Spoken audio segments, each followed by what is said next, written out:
疾病管制署推断讲，中国武汉的肺炎按算是对鸡鸭传来的，香港地嘛已经把这款病症列作法定的传染病。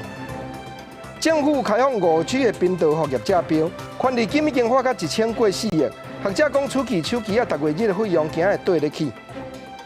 环保团体公布调查 ，PM10这款营业粒啊，台南市验出来的比例是全台湾上界悬的。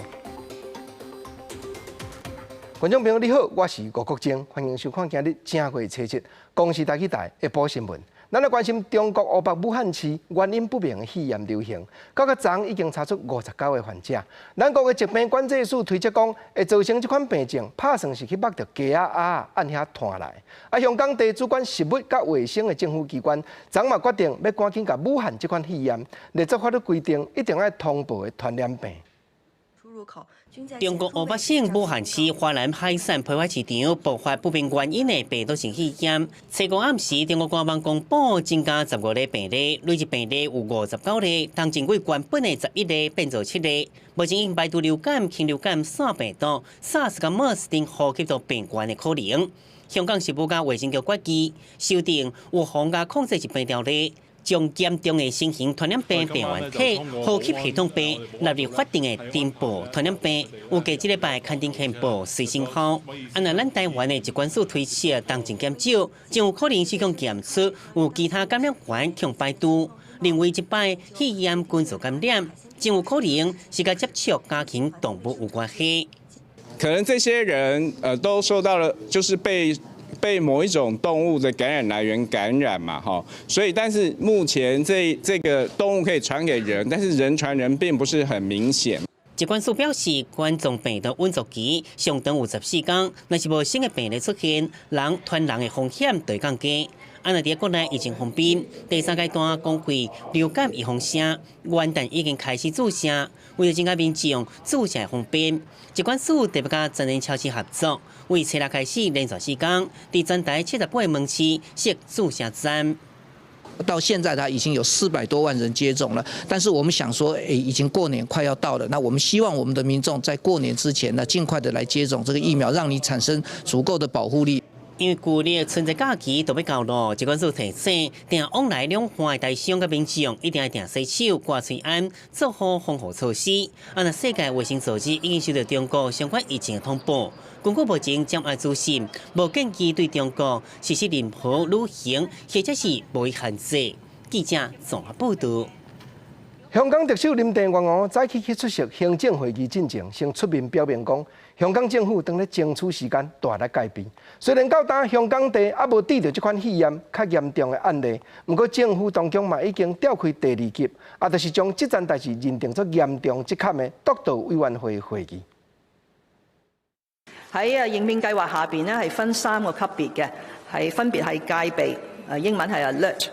嚴重 serious。同埋緊急係 emergency。咁目前我哋自從1月4日啟動之後咧，已經係處於呢個應變計劃嘅第2級嘅嚴重嗰方面。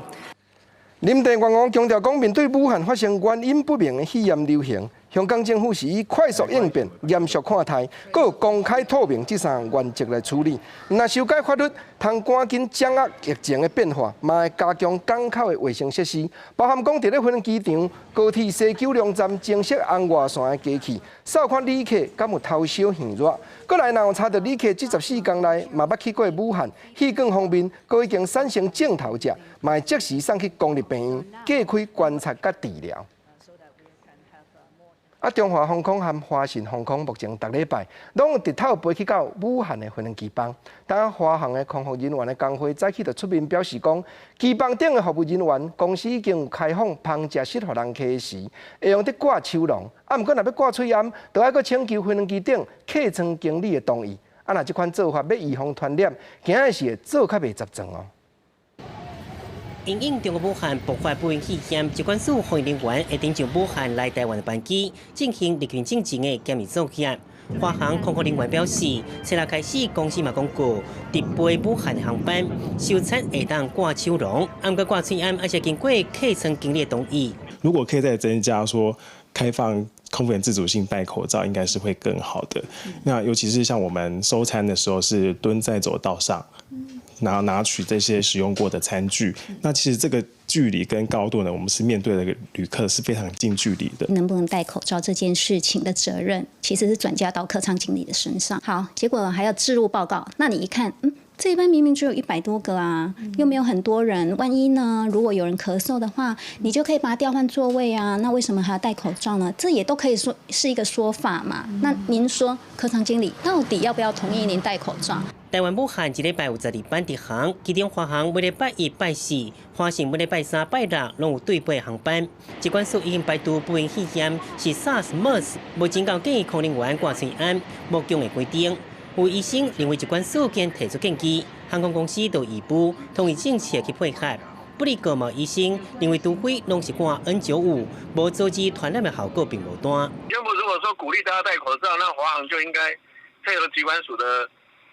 那个目前的办法，就可能就是要做一个决定。如果是华航的空服员，他有症状，当然要戴着口罩，没有问题。但你一个正常人戴着口罩干什么？那没有意义的。空服人员表示，因是接触病源的高风险的职业，那希望公司同意因，让家己选择敢要挂随安，嘛希望在非常时期，针对各种机型，拢会当有充分的防护设备。华航讲，当地甲工作人员了解情况，才会当做出回应。记者综合报道。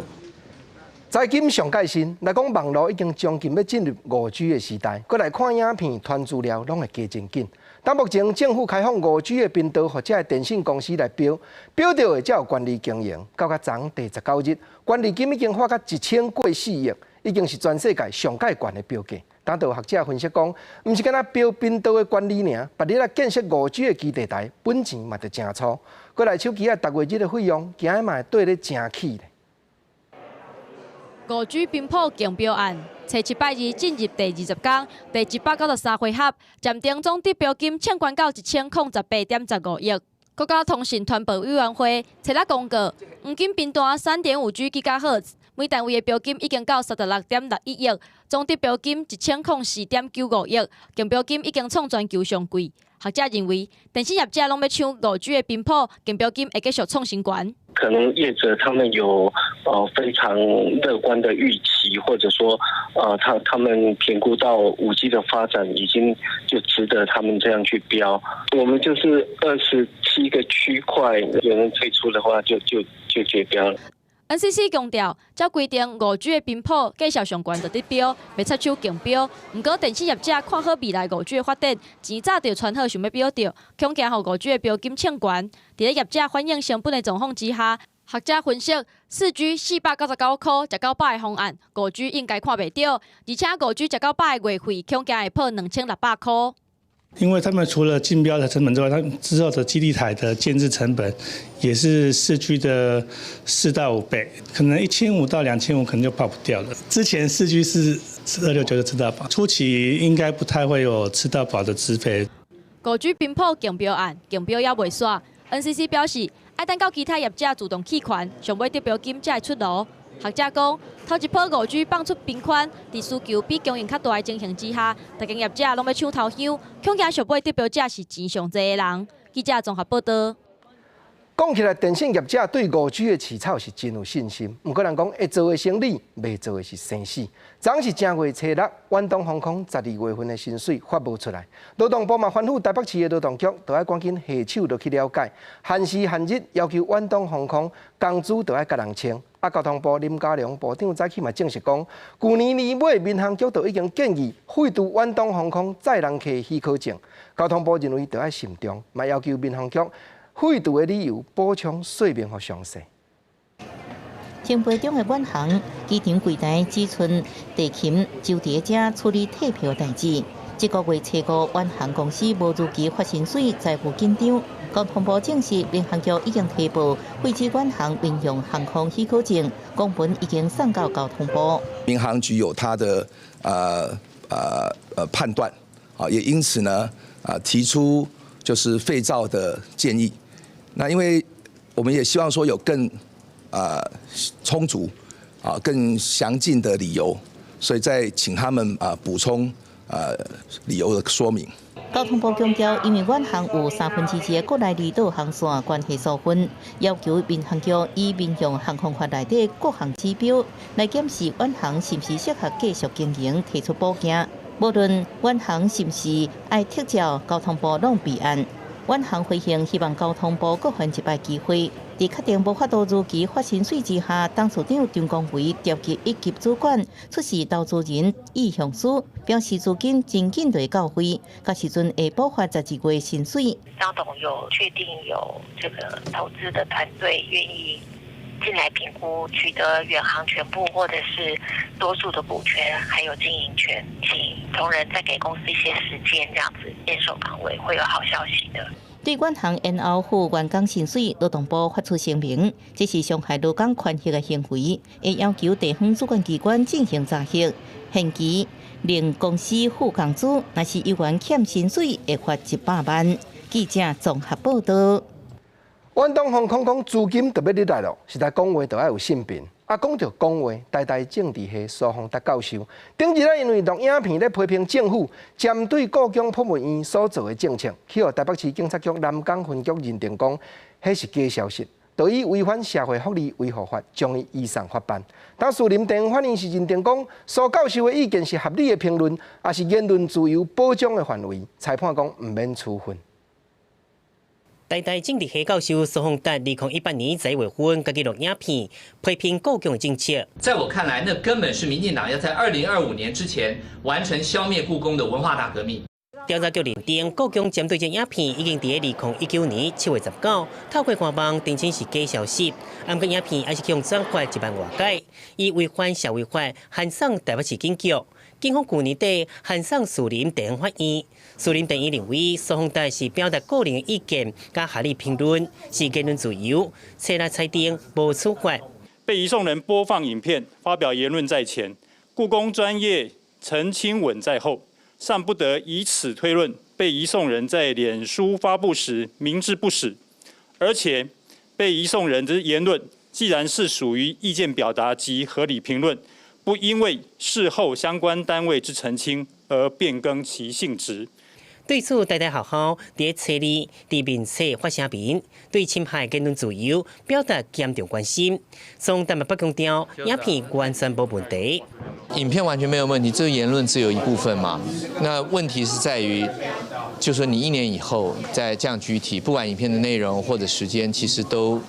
是不对的。这个案件嘛引起监察委员关心，嘛申请主动调查。那国民党开记者会批评国家机器，讲总统蔡文侵害言论自由。公安局有内部系统，会当建立私人群组。公安局册内发声明表示，嘛提出4点澄清。首先，公安局确实有咧收集这不安消息；第二，公安局建立真实消息通报平台，受到警察不是监控，无可能入侵任何一个社群网络。第三，公安局一直保卫言论自由，绝对无建设建立私人群组的系统，嘛会监控社群媒体。最后一点，公安局一直坚持行政中立，进步无涉罪原则执行任务，希望民众了解支持维护国家安全、社会安定的相关作为。记者综合报道。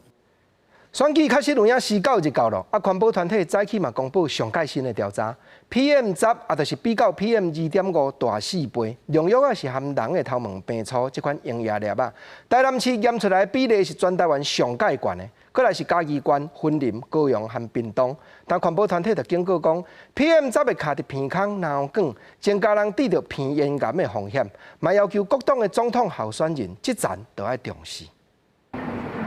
透早北部的天顶雾蒙蒙，能见度无好。环保署的空气品质监测网显示，西部云嘉南地区空气品质指标 AQI 达到柑仔色警戒，对敏感族群无健康。有环保团体上线监测发现，空气中 PM10对人体健康有伤害，无符合 PM2.5。那台南市 PM10的年均值每立方米有48.4微克，是全台湾22个县市中浓度第一高的县市。这是赖清德副总统的故乡，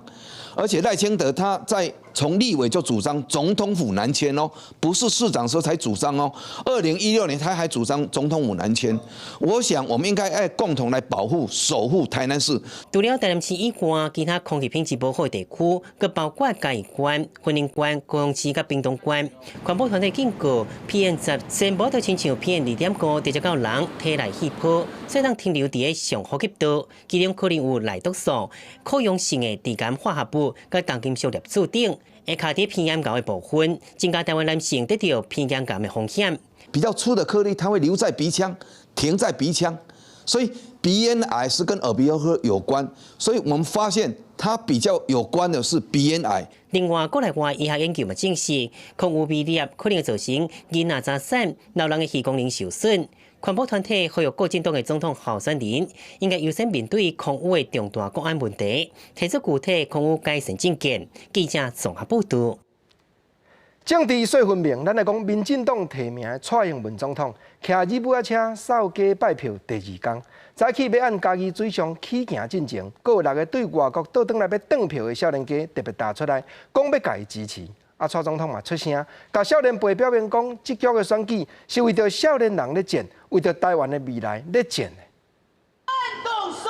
民进党总统候选人蔡英文结束第1天返去故乡守护台湾的扫街行程了后，第2天来到嘉义，为着要鼓励少年朋友出来投票。出发前的记者会，阁有6位为国外回来的少年朋友徛台，希望分享因伫国外的感受，鼓励大家出来投票。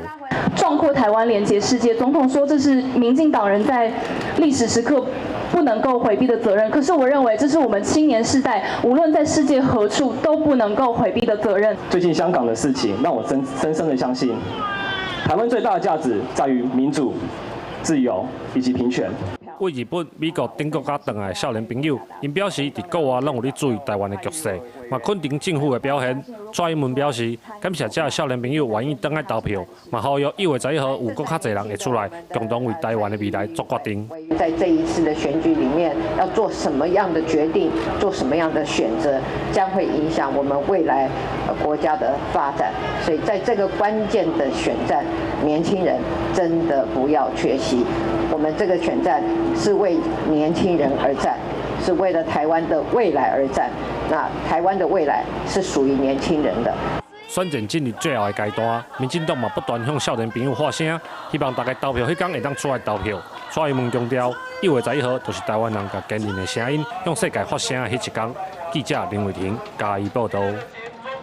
咱来看国民党总统候选人韩国瑜的阵营，早起因特别搬一出局，要敲西对手，讲选到上尾站可能会出奥步来甲因抹黑抹黄，啊无就是抹红。韩国瑜的办公室发言人嘛继续批评讲，谢中庭先生创办的新文化基金会公开伫咧网络写文章教人，假作是韩国瑜的支持者，啊到甲代志曝空，迄篇文章才抬掉，这分明就是咧伤害台湾的民主。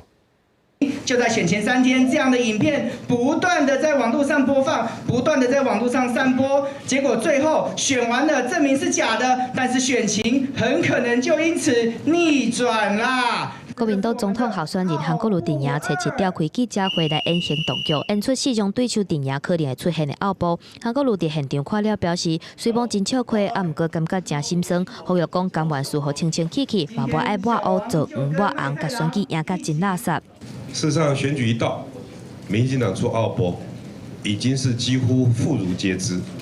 大家都知道一定会出奥步，只是搞不清楚这一次又要变什么花样。韩国瑜办公室发言人侯定焕表示，最近向民众订选选举奥步108步，收到4000多件的投稿，看会出民进党选情会出奥步是全面的共识。韩国瑜办公室嘛进一步指控民进党新文化基金会操作网军，伫咧人面册买奖团甲网友加做喊卖，批评这款的举动会伤害台湾民主。就算讲新文化基金会董事长林耀文否认，啊毋过韩国瑜办公室总发言人王千秋公开影片做证据，认为讲林耀文是咧讲白贼。他的贴文教大家怎么假扮韩粉。虽然文章现在删除了吗？但是删除了就可以把曾经做过的坏事就删掉了吗？真是笑掉人家的大牙，公然说谎，非常的可耻。王千秋质疑，若是假做韩白破文是假，是安怎要甲文章抬掉？嘛批评民进党的人讲白菜拢唔免写稿，佮表示欢迎大家伫法院来见面。记者综合报道。若亲民党总统候选人宋楚瑜早起是去到南投德山指南宫拜托特公，针对韩国瑜近来所讲的言语，宋先生犹原继续抓前总统蒋经国出来批评，话讲了是真咸。鸿海集团的创办人郭台铭今日嘛是走中部咧拼，宋楚瑜是讲到选举前一暝暗会，伊甲因查某囝宋振迈，佮有郭先生3个人，都会共台替亲民党求声势。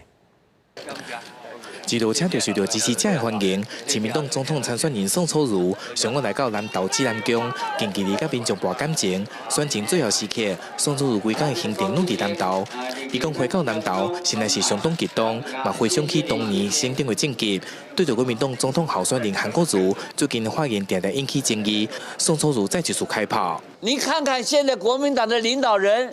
有这样子的条件吗？ 重新找回台湾的信任，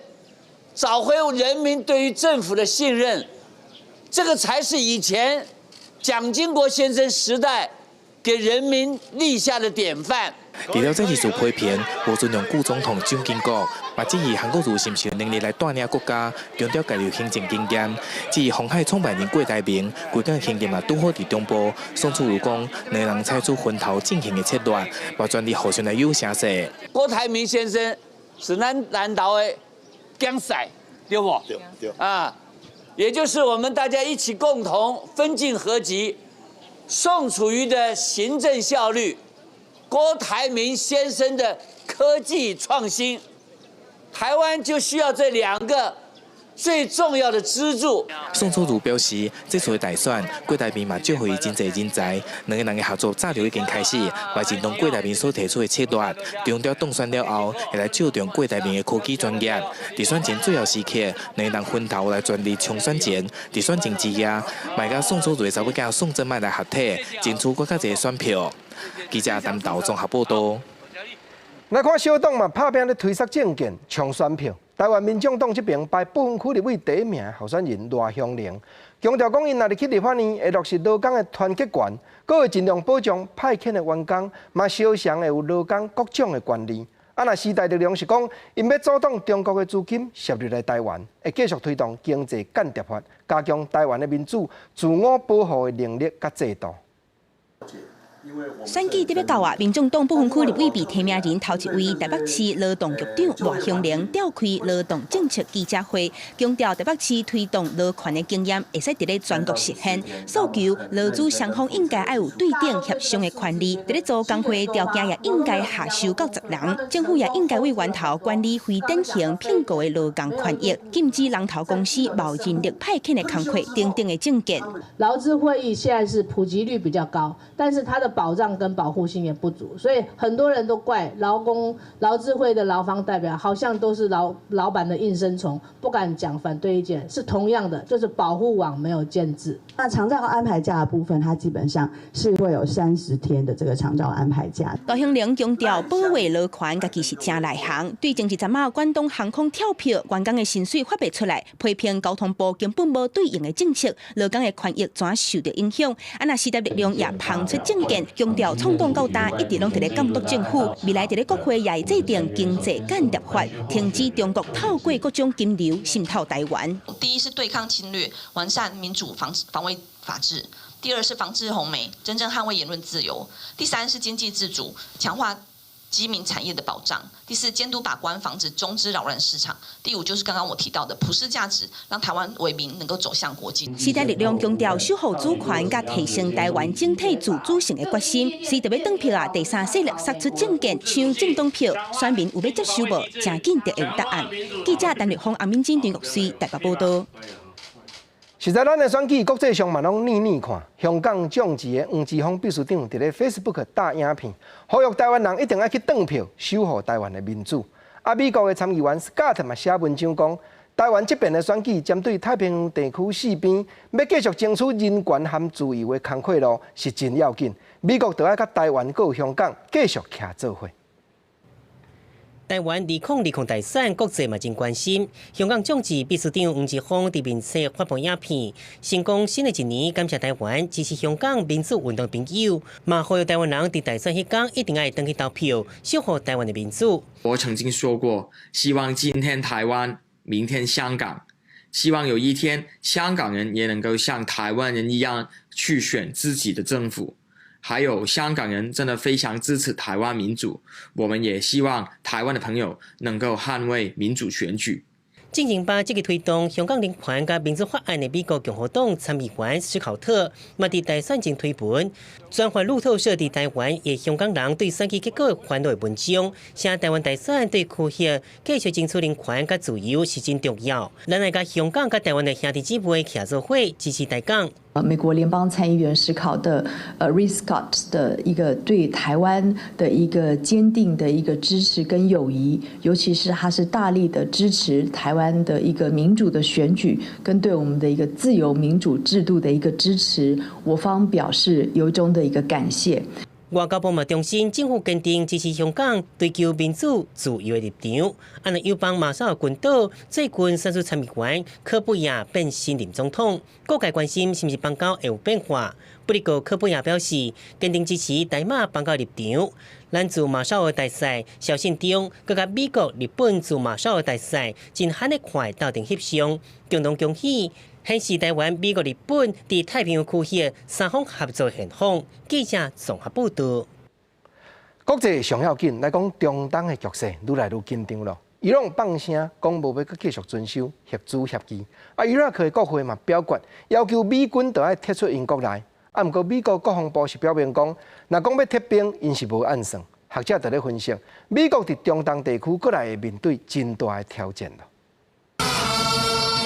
靠美军控制失去性命，伊朗革命卫队圣城军司令苏莱曼尼的观察，伊朗时间7时半暝已经再登去伊朗，机场有真济爱岛民众。伫这时阵，伊拉克国会将对美军抬死苏莱曼尼。7号通过决议，要求政府停止美国等外国伫伊拉克驻军了后，以美国为首的联军将领、美军陆战队准将施里即将寄予伊拉克政府，表示美军会因为伊拉克主权。未来几礼拜，美军会撤军的批向公布。毋过美国国防部长艾斯培赶紧澄清，表示目前并无为伊拉克撤离5000个美军的计划。美军全球快速反应部队的主力，差不多3000个陆军第82空降师的先遣部队、第一路战斗团，卖真派到中东地区。苏莱曼尼的死亡替中东局势投下震撼弹。那伊朗呛声要对美国发动报仇，佮宣布要遵守2015年伊朗核子协议的浓缩铀规范，就亲像是退出协议。美国总统川普7日推文，强调伊朗永远袂有核武。毋过分析家指出，苏莱曼尼的死亡开始已经产生连锁变化。毋过目前来讲，伊朗掠掉核协议佮伤过早，所以该观察2大指标。I think the things to watch in the coming weeks, months are, do they allow access to the inspectors? If they don't, that's a very ominous sign. Do they walk away from the NPT, the Nuclear Non-Proliferation Treaty? If they do that, that's an equally, if not far more ominous sign. 专家认为，只要伊朗继续温存国际原子能总署 IAEA 检查员检查因的核能设备，佮有外交解决空间。美军的撤军问题，所以会是中东局势观察重点。American presence does not end in the region, but I think at least Americans will face problems and challenges in terms of their presence in the region, or at least at some countries in the region. And this is something which Iranian officials, they have said that it's a kind of strategic retaliation. 针对中东局势，拜登表示支持美国。中国驻联合国代表张军呼吁美国停止伫中东地区使用武力。联合国秘书长古提瑞斯7日强调，中东地区目前是本世纪以来上紧张时阵，呼吁有关的各国停止挑釁，保持控制，嘛重启对话。记者综合报道。来讲，印度的人民反对公民法示威的运动又搁发生冲突，有抗议的学生去互警察赶开，起卡动手，甚至拍甲倒点涂骹，袂惊袂煞。民众会搁再行上街头抗议，是因为进前一暗，竟然有50外个伏面的人冲入去大学拍教授甲学生，众人就咧怀疑讲，政府就是幕后的主使者。警察也军啊拍学生，连女性嘛共款照拍，这示威者强拍着巴肚，疼甲倒地涂骹，警察也是继续拍。这是发生在印度东队初六的暗时，反公民法小学生伫遮各大街头甲警察对立，保护学生也滚啊呛声，结果原本无顶来警察雄雄冲过去，赶走民众，场面真混乱。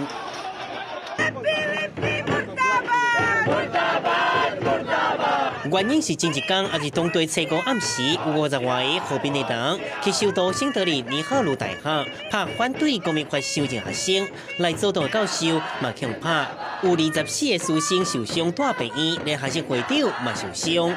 कि 50 साल में पहली बार जेएनयू के कैंपस के अंदर ये हुआ कि आरएसएस के गुंडों के भेजकर एबीवीपी के साथ जो आरएसएस एफिलिएटेड प्रोफेसर्स हमारे कैंपस के अंदर है मिलके एक ऑर्गेनाइज्ड अटैक स्टूडेंट्स के ऊपर करवाए हैं। 学生认为这是支持政府的全印度学生协会所做的，不过因否认，无人怀疑幕后指挥的是政府甲警察，目的是要打压恐吓反公民法学生。消息传出了后，大学生真生气，伫新德里遮各大孟买顶地示威，爱政府互因交代。This is sick. Where have we come to? I mean, violence in universities? I cannot even imagine this. 印度警方表示，当地调查，印度国会去年12月份通过公民法修正案，允准2015年之前，因为中国迫害为阿富汗、孟加拉、巴基斯坦走过来难民，取得印度的公民身份。不过拜登穆斯林引发抗议，不过政府故作牛波，佮用强力镇压。去年16月15，警察甚至到新德里的伊山大学拍人。1月初5暗时，尼赫鲁大学攻击已经是东队第2间大学发生流血暴力事件。记者综合报道。人讲田园某囝车饼输赢，咱的国内婚林西丽嘛有民众因为田园打出来咧抗议。西丽九龙里遮有一笪农地，近来当咧起殡仪馆，不过遮的里面就认为讲，殡仪馆划起就起，也无申请，也无来含庄头的人搭合，尤其边仔就是学校，佫是大片的菜园，讲起来对地方是大大影响。早起就有上百个民众揢白布条出来抗议，要求主管机关都要查明违法起殡仪馆这件代志头尾的过程。伊若做咧爱封路无？加摆里面有白布条大声发抗议的口号，反对来起殡仪馆。因为伫咧婚林西的高地厝一位农地，最近当得起殡仪馆，不过当地里面认为殡仪馆起伫咧农地无经过申请，嘛无甲里面来沟通，万不伊若真正营运落去，可能去影响到当地的生活。这落了后，伊的狗啊一定排落阮的食水沟落嘛。哦，这排落以后，阮这岛种的米、迄菜、迄农作物，我讲坦白的，阮家己嘛唔敢食，因为食了就感觉怪怪啊。当地里面表示，除了惊讲附近的农作物去受到影响，业者所使用的土地是东部用地，根本袂当来做民众业的用地。佮加上离学校敢若100多公尺，所产生的噪音可能会去影响到学生上课，所以要求相关单位要来调查。站在农业单位的立场，农地农用这是最大的原则啦。那除非经过合法申请、合法核准的案子否则的话，都违反我们农地农用的规定了。会就农业单位来讲，我们查证属实的话，我们也会通知他。限期来改善。分管府农业处表示，即卖会先交予西丽镇公所前往查报，若是业者无经过申请就来起殡仪馆，就是违反区域计划法。若是查证了后有确定，会要求业者拆掉，恢复农地原本的模样。记者综合报道。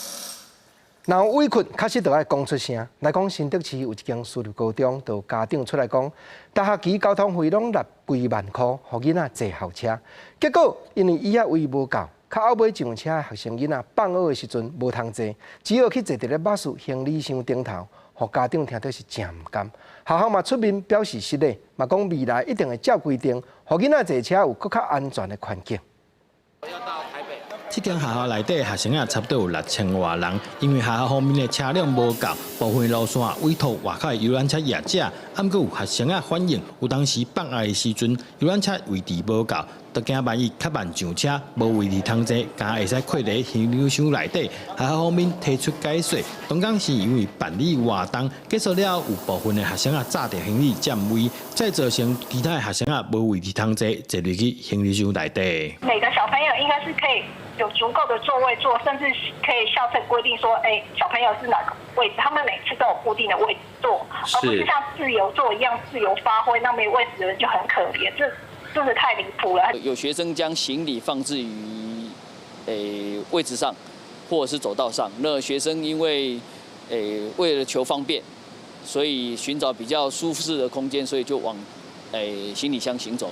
然后坐在那边。新竹检疫站提醒，无论是学校方面的车辆，还是外口的游览车业者，和学生坐车的时阵，一定要确定学生大家人拢有位通坐。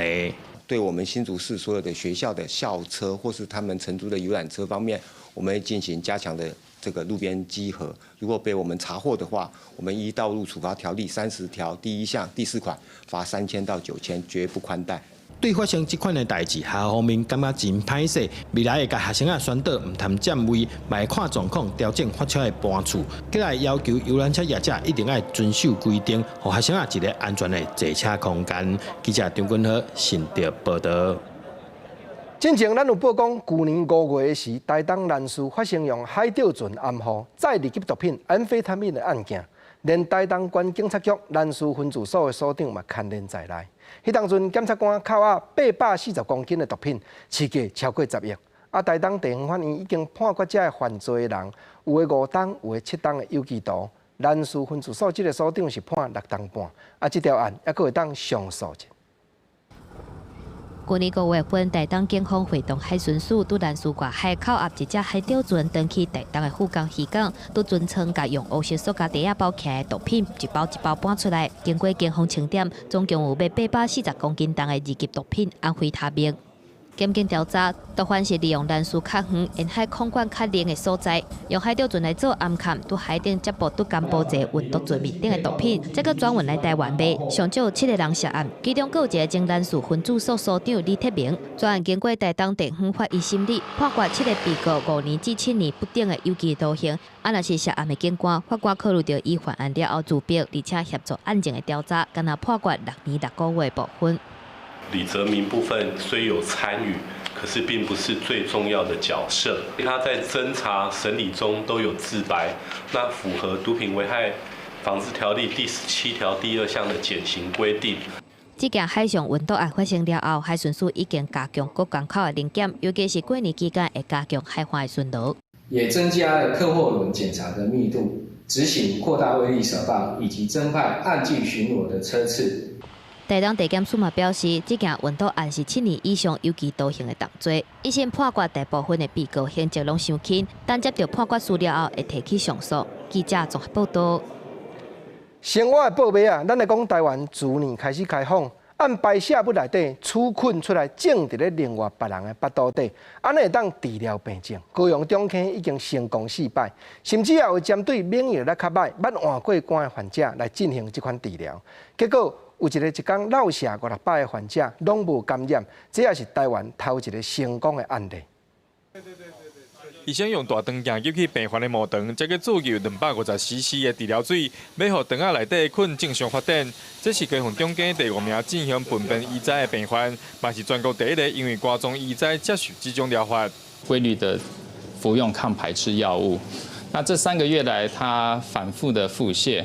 那经过我们一个细菌的培养，证实为困难梭状杆菌的一个感染。52岁查甫病患，肠道发炎，长期拢一天落屎5-6件，严重影响生活。但顶个月透过苯苯移栽放入去肠道的好菌，目前已经恢复正常。医方表示，做过器官移栽的病人，免疫力甲一般人无同，苯苯移栽必须要更加设法降低感染风险。肝脏移植它本身它要吃免疫抗排斥药，免疫抑制的药物，所以这一方面还是要考虑到会不会有感染上面的问题，所以后续还是要再多加的注意。目前病患也搁接受追踪，医方表示，过去因为菌造成歹治疗的肠道发炎，大多数使用抗生素，成功率只有3-4成，但国内自从核准苯苯移栽疗法，治好的几率有8-9成。高雄中间目前5名拢成功，希望提升民众对新疗法的接受程度。记者王家春、郭建准报道。咱来讲台湾的牧场，若要生产牛奶，普遍拢是按地球较凉冷的温带地区迄边引进荷兰牛来饲。啊，不过因为气候无同，荷兰牛伫咱遮牛奶咧积无通介有野，但屏东科技大学就有学者运用新科技，将荷兰牛的种改良甲像台湾本地赤牛啊，遐尼会当得烧热。目前已经培养出品种上界新的4只牛仔囝了。荷兰牛是牛龄产量上悬的品种，不过伫台湾煞因为天气伤热，牛龄产量敢若有温带地区的一半。屏东科技大学动物科学系团队利用新的生物科技，结合荷兰牛甲台湾赤牛仔的基因，培育新品种的牛仔囝，嘛成做全世界头摆成功的案例。现在随着气候的变迁，我们需要呢培育呢更能够抗热的一个品种哦。那我们所用的技术呢，不是传统的配种的方法，而是呢把它的细胞里面、胚胎里面的纺锤体呢，来做一个整合啊。所以说呢，我们今天呢，成功的培养出了耐热性的乳牛，这是由荷兰牛跟我们台湾耐热的黄牛所配种的。这款技术叫做风推体转递，是甲荷兰牛的卵母细胞结合赤牛仔的卵母细胞质，再搁含荷兰牛秆配种，希望生出来的新品种会当有荷兰牛的牛龄产量，嘛当亲像赤牛仔，唔惊天气烧热。我们也希望这个东西以后可以去应用，也就是说可以育成一种新的品种，细胞质来自于台湾黄牛，细胞核来自于荷兰牛，这样子耐热又具有高产乳量的。这样子的一个牛种，我们已经呢实际上成功了，所以小牛呢可以健康的长到现在已经有4岁，这是台湾以及全世界的第一例。对于呢未来整个气候变迁，我们用新的品种呢来发展呢，会对全世界的农业呢有一个很大的贡献。全球暖化问题愈来愈严重，对传统农业是真大的挑战。屏东科技大学的新技术会当改变生物本地的基因限制，增加效益，未来嘛会当替全世界的农业提供更较侪贡献。记者综合报道。台湾的艺术水阁好，国政解说2句话，互你做参考。解说，解文说字。台湾牛，是在台湾即马已经进展甲讲，屏东科技大学有迄个教授，会当将荷兰牛的种改良甲像台湾的赤牛啊，遮尔会当得烧热。英国有真侪台湾的俗语嘛咧讲牛，毋过吼，真正科技进展，连咱过去的俗语要讲，即马就真正吼无啥会当料想安尼。国政先来讲头一句，人以早咧讲牛快砍，人饿了啊，即马牛嘛无法度讲遐快砍咯。竟然有才调改良甲荷兰牛，像台湾的赤牛啊，遮尔会当得热，这实在是牛嘛歹料想啊。毋过即句俗语咧讲啥？咧讲牛快砍呐，牛要砍去地，咱就目睭看甲明，人就饿了啊。人有当着啊，若讲机会打着，互你半当一当，趁一个机会嘛有可能呢。毋则四句人咧讲，牛伫咧快砍，人饿了，无福气，趁钱蹲袂牢，啊有通食用好了了。百般是为着腹肚枵，当然现代人毋是讲干那为着腹肚枵，有当着啊真侪人，伊是为着要贡献社会，这咱嘛得爱相信。毋是讲我食饱就好，真侪人肯将伊的所学摕出来奉献，这就是望讲要互社会更较进步，要互伊关心的主题，更较侪人真正看会到。啊，若讲肯担当，肯带责任，俗语第2句，原来甲牛有牵连。人讲做人就磨，做牛就拖，这样影。世间出世来做人，你若讲要想一个较悲观来讲，做人真艰苦啦，有影做人就爱磨啦。若肯磨，国政爱相信讲，磨落去拢是你的，你肯受艰苦，你肯遭遇困难，所有辛苦的过程得来拢是你家己，无别人呢。啊，做人介要紧，就是讲爱得经过种种艰难的过程，毋通斤计较，毋是干那讲甲朋友中间。工作同仁中间计较尔，有个人搁较含的，毋若计较，搁会相得。毋则俗语原来一句话讲安那呢？讲有一款吼，专门牛条内伫咧搭牛母。这牛条内咧搭牛母，原来有人讲做牛条内伫咧恶牛母。总是即款人，咱着爱认真甲想。小环境、小公司安尼搭来搭去，永远工课着办袂好。莫讲是大个国家，迄嘛相像。敢若一直当头空。要对内底去打，要对内底去学，毋愿讲认真行去到外口咧喷，工课要怎样做会大拍，路要安怎样行会开阔？你讲看有影无？过来，国政过来讲一句，原来较早的人俗语话咧讲牛啊，牛各种的生活中，咱看到种种激励话语，一句咧讲俏谈的，讲趣味的，就是讲牛仔的步脏水，实在人较早就毋捌看因，毋则讲牛哪会暴涨水咧？这讲表示有够咸的啦。因为永早农业时代，看来嘛牛，看去嘛牛，毋则会讲牛的俗语话满满是。连讲国情要搁强，要搁扣，要搁来甲你讲，甲牛有牵连的俗语话。爱用过去的时代应用到目前，有当着俗语咧变迁，咱真趣味，配合即马100年变化来到台湾现实的局势，这俗语原来共款用会着，原来共款讲会行。讲到牛的暴涨水，讲或者伤寒。国情过来讲，有的民众红婴仔拄出事，会安排母亲甲幼囡仔做伙去住外来中心。这就是望讲大人囡仔拢有骹手斗看顾。不过消费者基金会调查所发现讲，去年6都评鉴有合格外来中心内底，竟然有6成无下目前的法律规定，一个护理人员平均册袂使顾超过5个幼婴。甚至有的外来中心遐个所在，护理人员一身爱对8个红婴仔，这嘛是牛的暴涨水有较咸呢。网页顶悬丰富外来产，讲是互妈妈伫产后用得到充分的营养。毋过说明内底煞讲到用促进子宫收缩，甚至抗癌者疗效，涉嫌违反食安法。子宫收缩，甚至我们觉得更夸张一点，竟然说有可以治疗癌症的，这个是我们非常讶异的哈。虽然涉及疗效的部分可能会比较吸引我们这个在坐月子的妈妈，但是这是违法的一个举措哦。消基会针对6都12间这2年来通过卫福部评鉴的产后护理机构进行调查。在无讲名字的电话访谈中，发现有6成业者无符合新生儿照顾人员1:5的互应比规定。有2间业者甚至一位护理人员爱照顾8个婴仔，不过被点名业者无承认有安尼情形，即笔消基会调查有问题。我们机构并没有人接到消基会所谓电话访问，所以我们不晓得这个报告是怎么出来的，所以我们也正在处理。消基会认为，外来中心为了1年几工的评鉴，会故意加找人，不过到平常时的时间都无符合规定。卫福部回应今年会检讨修正评鉴机制，落实业者自主管理。法规里面的设置标准，还是评鉴制度引导你的方向。我们希望把这个结果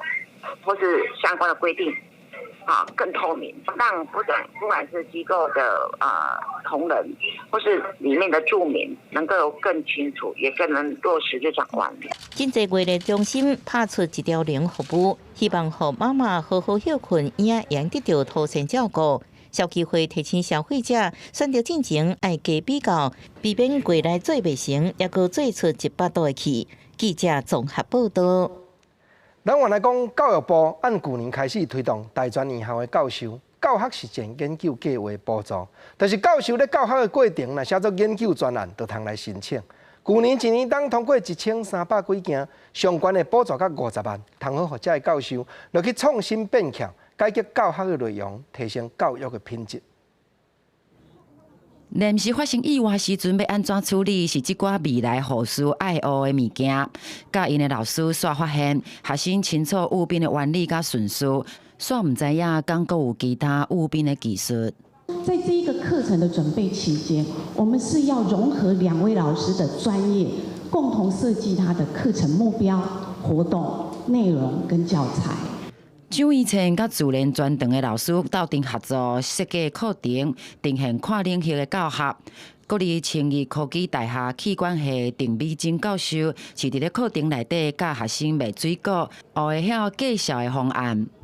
得到这个教学时间计划的补助，让我有更多的经费，可以去聘请业师教导我没有到的新的科技的部分。甲教学实践写作研究案，若是通过教育部审查，一下年会当得到平均30万上济50万的研究经费补助。教育部表示，108年第2年计划有4亿的经费，3000多位老师送件，1300件通过审核。老师在研究方面，他有非常的直接的诱因，包含说他可以拿到研究计划，老师自己也可以从此得到升等。那所以，如果要让老师也更重视教学的话，就必须在教学方面也要相同的一个系统出来。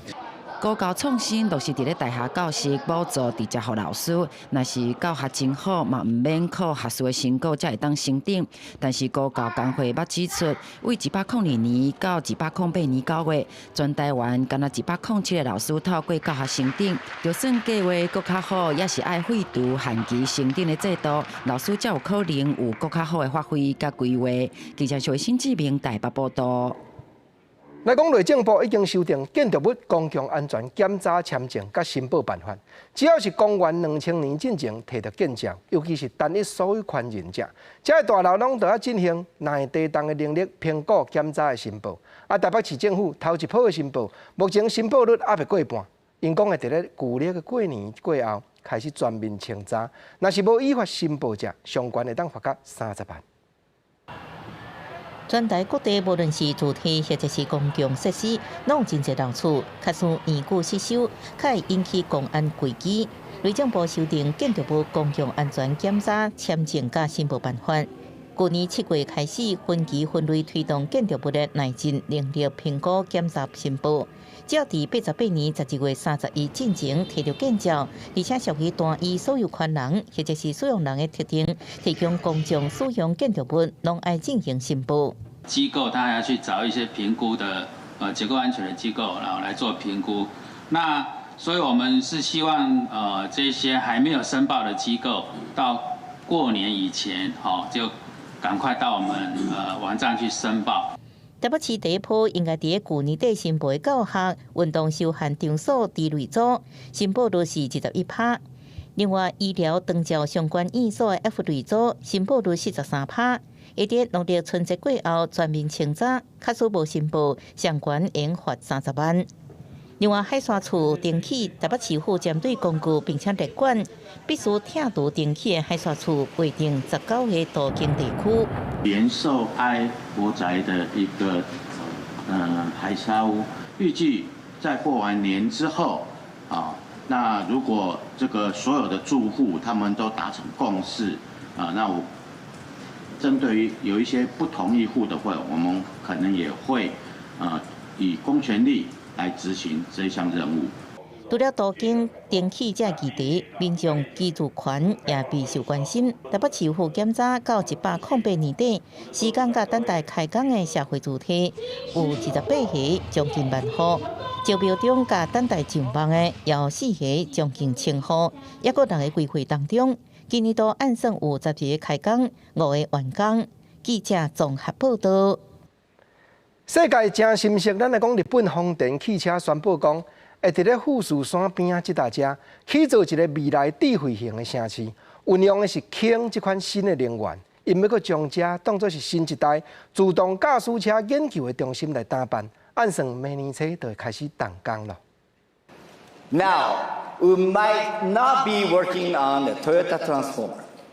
but we are focused on the future of connectivity.Autonomy, shared mobility, and electrification, or CASE, as we call it. 日商丰田汽车公司社长丰田章男伫咧2020消费电子展开始进行的记者会宣布，要利用占地70公顷的东富士工厂用地，打造一个未来城市原型，按算会容纳2000人，包括丰田汽车员工和研究员、科学家，伫遮研发新科技、自动驾驶技术，创造未来新生活形态。Allow researchers, engineers, and scientists the opportunity to freely test technologies such as autonomy, mobility as a service, robotics, smart home connected technology, AI, and more in a real-world environment. 另外，丰田汽车嘛，请摕到真侪国际建筑奖，设计谷歌伫伦敦美国戏谷总部的丹麦建筑师，设计新概念的街仔路，甲城市分做3种空间。The first type is for faster transportation, and every vehicle is autonomous with zero emissions. The second type will be an urban promenade shared by pedestrians and slower personal mobility. And the final type of street will be a linear park with paths for pedestrians only. So imagine walking from one part of town to the other, moving only through a park. 为着减碳，建筑物大部分拢是木材，搁会伫达栋建筑物厝顶设太阳能光电，搁有一大光点是风电的新一代零排放氢燃料的电动车。若提供公共交通运输、载送货物，搁会当变做商店。这台自动车嘛，伫东京奥运会和残奥会试营运，伫咧选手村来回接送运动员。记者综合报道。下半部的气温安怎样变化？各地头详细的资料，咱来做伙看。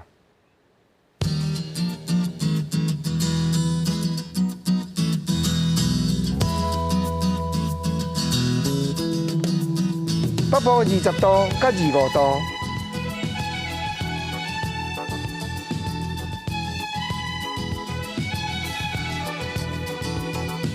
中部20度到26度，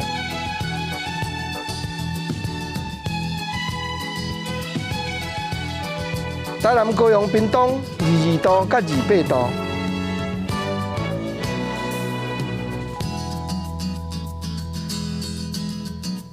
东部这边23度到28度，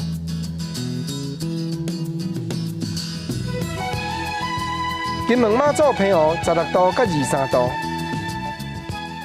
感谢你收看今日公视台语台下晡新闻，我是郭国清，明仔载同这个时间咱再会，多谢你。